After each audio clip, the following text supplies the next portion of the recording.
Questa è la Serie B-Win.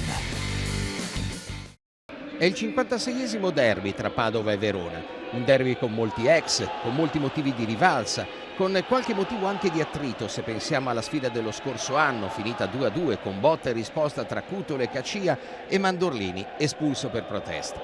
Il Verona, reduce dalla vittoria contro il Bari, è imbattuto e cambia ben poco, lasciando ancora una volta in panchina Bogino. Padova, che invece preferisce giocare con il larghissimo tridente con Granoce a fungere da boa e Zeduardi in panchina. Cacia si presenta su un cross dalla destra di Jorginho con un colpo di testa micidiale che punta verso l'incrocio in alto alla sinistra di Silvestri, ma il portiere ospite ci arriva con un prodigioso colpo di rete. Ma dal calcio d'angolo il Verona trova il vantaggio, difesa patavina che respinge, l'uomo di ghiaccio Alfredson trova un sinistro radente e violentissimo che passa nel traffico e sorprende Silvestri. Per l'islandese, dopo i 6 centri della scorsa stagione, è il primo gol di questo campionato. Il Padova fatica molto a reagire, Verona su di tono sulle fasce dove in particolare Maietta a sinistra trova spazio anche per agire in solitudine, un suo cross al quarto d'ora trova ancora pronta la deviazione di testa Cacia, Silvestri intercetta. La prima reazione del Padova si intravede al 20°, conclusione di Cutolo su velo di Cuffa, Rafael respinge. Il ritmo non rallenta ma la fretta non aiuta le idee, Cutolo si affida a tiri dalla lunga distanza. Il Verona preferisce agire con comodo, di rimessa, portando al tiro sovente Cacia, le cui conclusioni quasi sempre vengono o respinte o deviate come in questo caso in calcio d'angolo.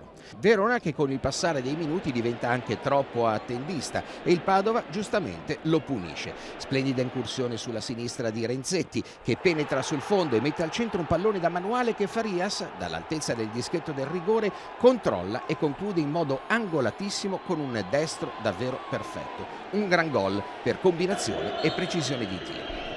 Verona un po' troppo arretrato nella fase finale del primo tempo che prova a risvegliarsi in avvio di ripresa. E ancora Alfredson a cercare per primo la conclusione verso la porta avversaria. Il sinistro dell'islandese stavolta non trova la porta e finisce sul fondo. Padova che risponde con Granoce che, imbeccato ancora una volta da una precisa incursione di Renzetti, devia di testa sul corpo di un avversario.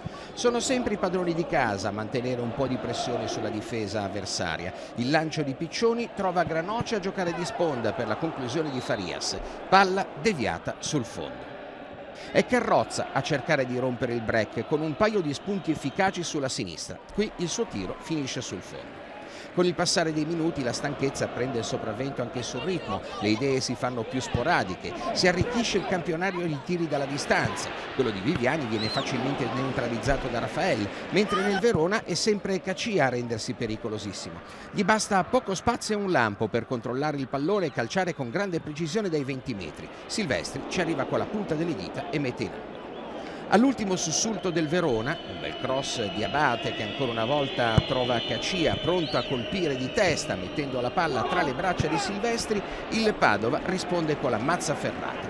Raimondi si isola sulla destra con un delizioso colpo di tacco, si libera di Moras, si infila in area di rigore indisturbato e da qui trova una splendida conclusione a giro che si chiude nel sacco con la precisione del raffinato giocatore di biliardo. Padova che ha il merito di festeggiare una vittoria nella quale ha creduto fino all'ultimo istante, al 94°. Verona punito per non avere spinto nel suo momento migliore del match e che perde così la sua imbattibilità in campionato e 3 punti pesanti.